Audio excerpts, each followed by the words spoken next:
जय हिंद दोस्तों। स्वागत है आपका पारक ऑनलाइन क्लासेस में। हम पढ़ रहे हैं गुहिल राजवंश। लास्ट वीडियो में हमने पढ़ा था मेवाड़ एवं गुहिल राजवंश से संबंधित सामान्य जानकारी। दोस्तों, गुहिल राजवंश से संबंधित एक ग्रंथ भी है जिसका नाम है वीर विनोद और इसके रचयिता है श्यामल दास। अब हम पढ़ेंगे गुहिल राजवंश के संबंधित राजा। हम जैन ग्रंथ और कर्नल जेन स्टोर के ग्रंथ में जो लिखा है, जो इन्होंने अपने ग्रंथों में लिखा है, इनके बारे में ही पढ़ेंगे। दोस्तों, एक महिला थी जिसका नाम था सुभागा दे। इसने बीज मंत्र के द्वारा एक बच्चे को जन्म दिया था जिसका नाम था शीलादित्य। इसने पत्थर के सहयोग से आसपास के क्षेत्रों को जीतकर यहाँ का राजा बन गया। कालांतर में इसकी शादी पुष्पावती से हुई। जब पुष्पावती अंबिका माता के दर्शन के लिए गई थी, तब पीछे शीलादित्य पर मलेच्छियों ने आक्रमण कर दिया था और इस लड़ाई में शीलादित्य मारा जाता है। इसके बाद पुष्पावती अपना बचा हुआ जीवन मलिया नामक गुफा में बिताने लग जाती है और यहाँ पर पुष्पावती एक बच्चे को जन्म देती है और फिर अपने पति के पीछे सती हो जाती है। पुष्पावती के जाने के बाद उस बच्चे का पालन पोषण नागदा की एक ब्राह्मण महिला करती है जिसका नाम है कमलावती। क्योंकि इस बच्चे का जन्म गुफा में हुआ है और गुफा को भील समाज गुहा कहते हैं, इसलिए इस बच्चे का नाम गुहादित्य या फिर गुहिलादित्य रख देते हैं। गुहादित्य के योग्यता को देखकर ईडर का एक भील सरदार जिसका नाम था मांडलिफ, यह अपने अंगूठे के रक्त से गुहादित्य का राज्य तिलक करता है और धीरे धीरे गुहादित्य आसपास के सारे क्षेत्र को जीतकर राजा बन जाता है।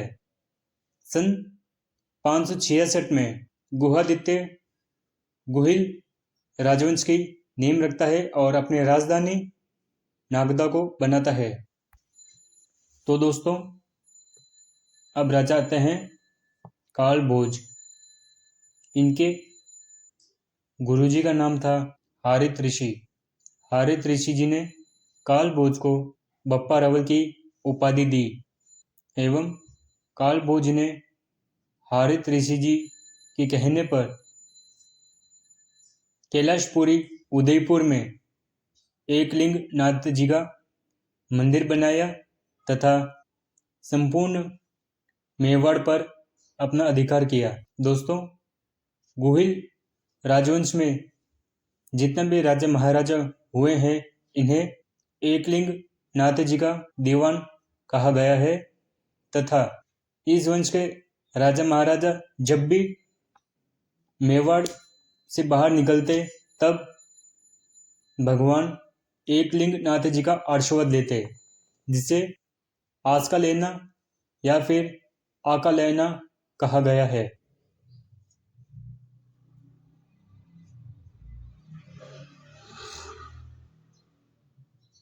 दोस्तों, गुहिल राजवंश में बप्पा रावल ऐसे पहले राजा थे जिन्होंने अपने साम्राज्य में सोने के सिक्के चलाए थे जिनका वजन था 115 ग्रेन। इसके अलावा दोस्तों, सन 734 में बप्पा रावल ने चित्तौड़ के राजा मान मौर्य को पराजित करके चित्तौड़ पर भी अधिकार कर लिया था। इसके अलावा बप्पा रावल एवं गुर्जर प्रतिहार राजवंश के राजा नागभट्ट, इन दोनों ने मिलकर एक अभियान किया था जिसका नाम था खोरासान अभियान। इसके तहत इन दोनों ने मिलकर अरबी आक्रांताओं को मार भगाया था। इसके अलावा बप्पा रावल ने पाकिस्तान में रावलपिंडी नामक नगर भी बसाया था। सीवी वेद ने बप्पा रावल की तुलना चार्ल्स मार्टल से की है। दोस्तों, आम कवि द्वारा रचित एक लिंग प्रशस्ति में बताया गया है कि बप्पा रावल ने अपने अंतिम समय में संन्यास धारण कर लिया था तथा इनकी समाधि नागदा में बनी हुई है, जबकि कर्नल जेम्स स्टोर ने बताया है कि बप्पा रावल की मृत्यु खोरासान में हुई है।